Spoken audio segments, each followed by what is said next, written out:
Now that I've hit 300k on my YouTube channel and that it's been 10 years since I became a full-time story artist here in the animation industry, I'd like to talk about the feedback that I got in my old storyboarding work that helped me break into the animation industry.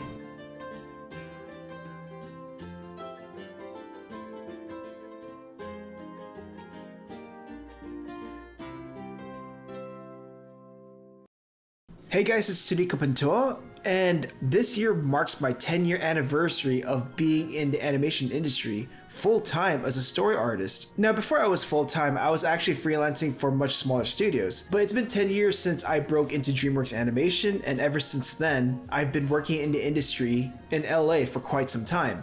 Now, time to time, I work as a freelance 2D animator, but my primary work has mostly been in storyboarding and being a story artist for feature animation. So for this video, I want to show you guys some of my early storyboarding work while I was learning how to storyboard for animation and the portfolio that got me into work.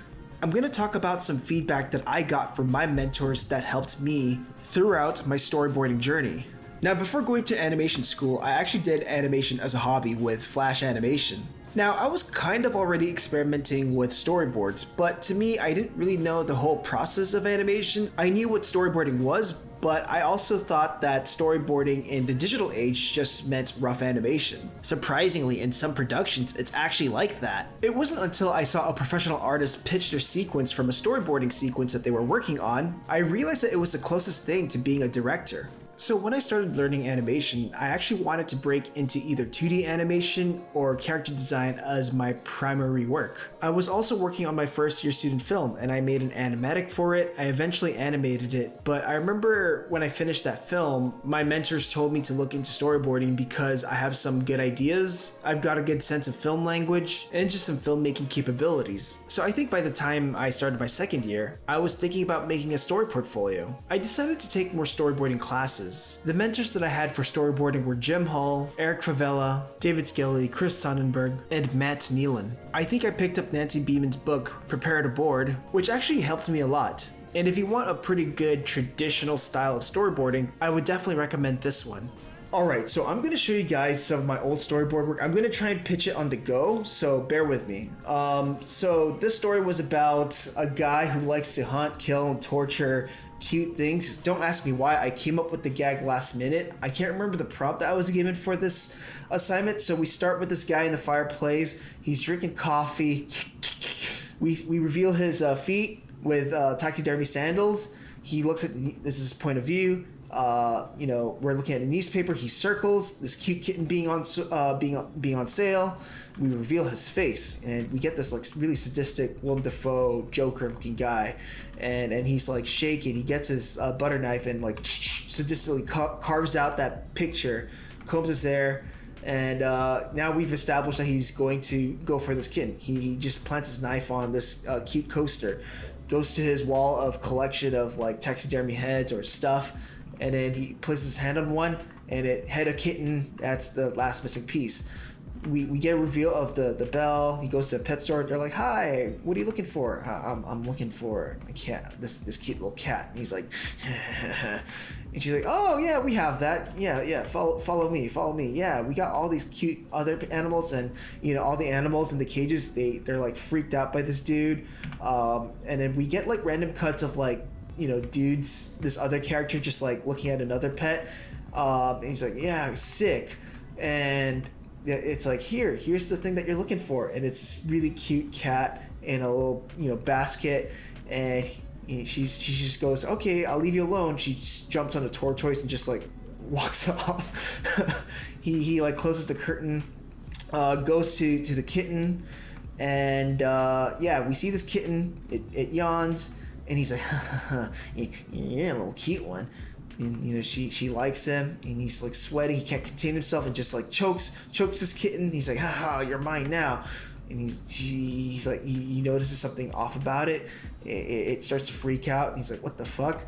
And it turns into like this really weird monster. He's like, ow, and it jumps on his head, and then like we get a cut of it. Don't ask me. He throws it aside, and she turns into this like really weird like thing. He hits his head, turns, and we see this thing chase towards him. He hits it with a So yeah, he hits it with a fire extinguisher. Tooth goes flying out and flies back. And then the cat looks at itself in the mirror and she's like, "Wow, I'm ugly." And then like he gets a flashback of when he was a kid and he was trying to feed animals and these cute animals were like, "Oh, you're so ugly, get out of here." And they chased him off and he's like next to a Bambi and he kicks him. And he just remembers this stupid flashback and now he's like all good-hearted. Oh yeah, so he buys a kitten, you know, she's happy but her cheek is busted and it's like, "You sure you want that?" "Yeah, I do want it." So yeah, that was my sequence. Now I want to talk about the critique and feedback that I got, and my story teacher thought this sequence was really dumb and stupid. Like, the story sequence was all over the place, and I tried to add jokes and gags that didn't really add up to anything. As far as storyboarding goes, I've been told that there's way too many bust shots, close-up shots, so it was kind of hard to see where characters were at, their relations towards each other. There's not a lot of establishing shots where we see the characters and their setting, their overall staging. You kind of get lost in where they're at or their grounding. I think the big note that I got was that there was inconsistency when it came to staging, so I broke the 180-degree rule a lot. So an example of this is a character is walking from stage left to stage right, but then the next cut has a character now walking from stage right to stage left. And because I have way too many close-up bust shots, it was very hard to figure out where the characters were placed, and it made the orientation much more confusing.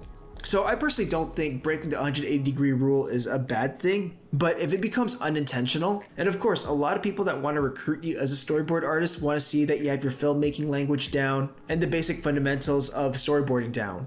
So here's one based off a script that our story teacher gave us. It was really oblivious and ambiguous. It was up to us to come up with the context and the scenario of this. So I came up with like an awkward date between a polar bear and a windowed penguin.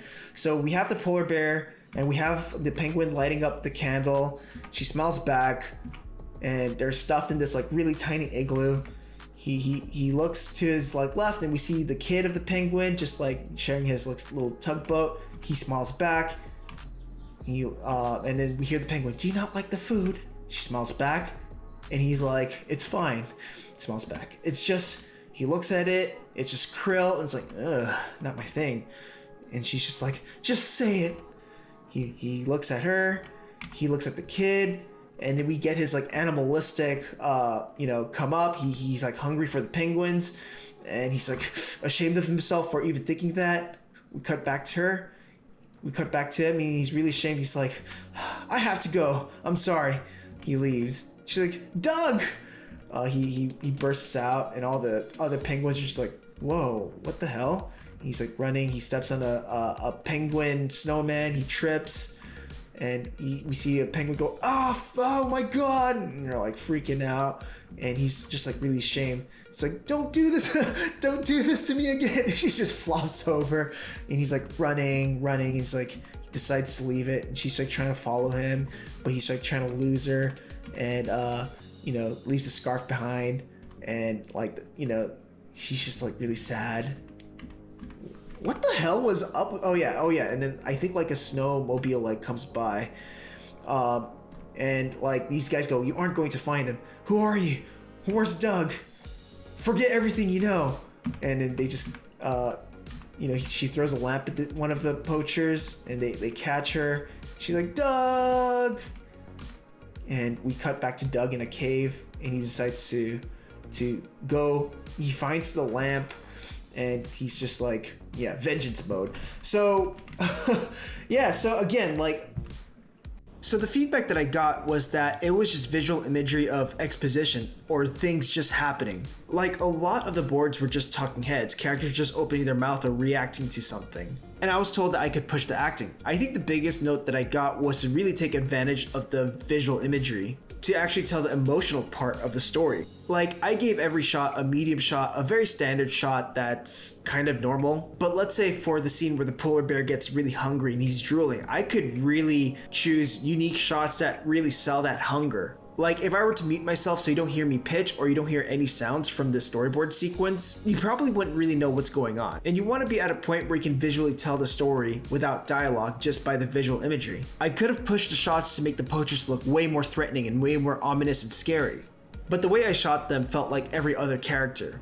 Now, another feedback that I got was there was a bit of confusion with the time passing. So like, when the penguin gets caught and then we cut back to the polar bear in his cave and then we cut back to him going back to the broken lantern that the penguin threw at the poachers, it wasn't really clear with how much time has passed between those. Or it wasn't really clear when there was a location change. So I really needed to get better at transitioning those. And of course, I still had the issue of having too many bust shots, face shots, close-up shots.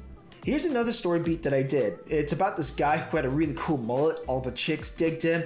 He walks by a bar. He sees two guys arguing, and one lost a bet, the other one, conquered, and he walks off with two ladies with money, and he gets like pretty invested in it. No pun intended. And he dreams of getting a lot of money by gambling and winning ladies and stuff like that. So he walks to his boss's office. He has a good working relationship. He's pretty dominant here. The boss is like, yeah, I'll loan you some money. And he loses it to a chicken fight. Everyone makes fun of him. He's a loser. And now they're arguing, his boss and him. He gets more money. He loses again. Now they're really arguing. The boss is like, what the hell are you doing with my money, bro? And he loses again. Now we're getting like the downfall of this character, and he's just like defeated at this point. And because he lost so much money, now like he's in this dark side of the moon or dark night of the soul moment. And then he's like police are looking for him. He runs away. He burns his stuff.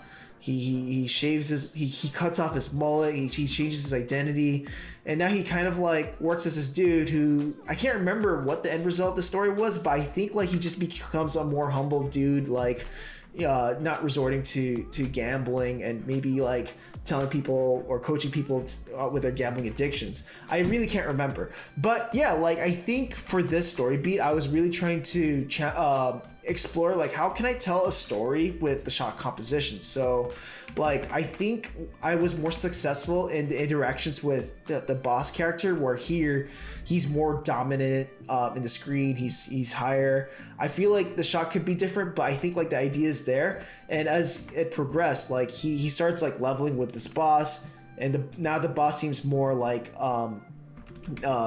taking over the screen space, dominating over this character, and then suddenly he's pretty much taking like most of the screen time where this character is feeling enclosed. So I was really trying to explore cinematography at that time.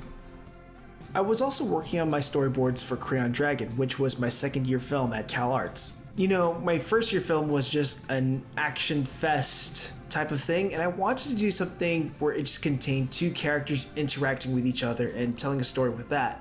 I think the notes I got from my Crayon Dragon storyboards at the time before I turned it into film was that I could be pushing emotions more. I could be pushing some of the acting more, like aim for specificity. Aside from that, most of the notes I got were based on the storytelling, the filmmaking, the delivery, and editing really. As you can tell, I really wanted to work at Disney Animation at the time, so a lot of my storyboards were trying to have that look of Disney Animation storyboards. I think my mentors liked that I was going for a more character-oriented storyboard, so I think I got praise for that. Wolf Song was my third year film, and I really wanted to spend way more time storyboarding on this short. Back in college, we had this thing called Industry Day or Portfolio Day. It's where we had our portfolios laid out for professionals from different studios to come into our school and look at our work and call us back if they want to give us an opportunity or talk to us or interview us. I can't remember who, but I was called in by Pixar for storyboarding. They looked at my story portfolio.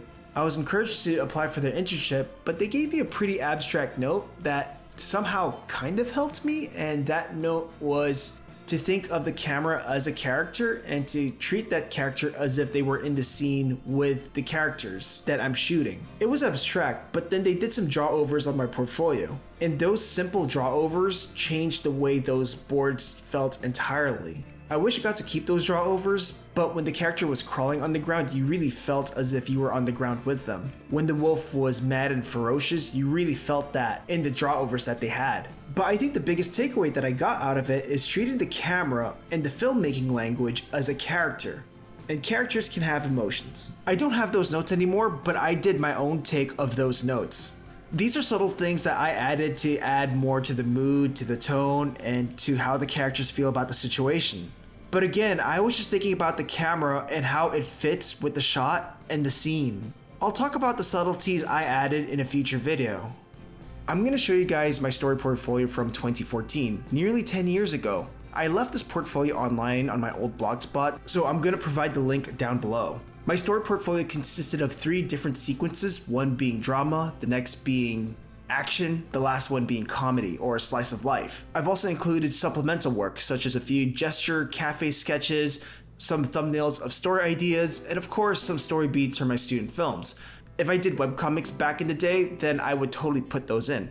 Now, supplemental material isn't really required. It's really just there to add more oomph to your portfolio. And all these supplemental materials that I have, I try to implement a bit of storytelling in them. And storytelling are things like the character's attitudes, the context of what's happening in that drawing. It's usually recommended to show at least 1 to 3 different storyboarding sequences of different genres. So that could be comedy, drama, action, just to show that you can do multiple different types of sequences. But remember, this is a portfolio from 10 years ago, and I wouldn't really use this as a template for a great storyboard portfolio. This was the portfolio that got me opportunities, whether it's job offers, tests from major studios. I was starting to get callbacks and emails from different studios. But to be fair, I don't think if I haven't done my student films in the past, I wouldn't have stood out. So the next thing I want to show is the sequence that actually got me an opportunity with DreamWorks Animation. DreamWorks Feature Animation liked what I had in my story portfolio and gave me a test. Now, I don't want to go over the specifics of what the test included just because I don't know if DreamWorks is doing the same thing still, but all I can talk about is my sequence. It's about 2 siblings, they're both ninjas, they kidnap a daughter from a royal family. One gets gravely injured, so the other one has to complete the mission. Now for the sequence, I wanted to show that I can do scale, I wanted to do action, and I can do like light comedy, nothing that's too smart or witty or intelligent. But the main thing that I wanted to showcase of what I was good at was scale and cinematic language. Like I tried to apply some of Hokusai's wood print works into what it would look like as a visual motif in my storyboards, but I just wanted to tell a pretty clear story and showcase what I was good at. The portfolio was good enough where I was brought in for the interview, and after the interview, a few days later, I got the offer from DreamWorks to be a part of their story trainee. And look, I've been a full-time story artist in the industry since 2014. Before that, I did some small freelance work, but this was my break into the industry.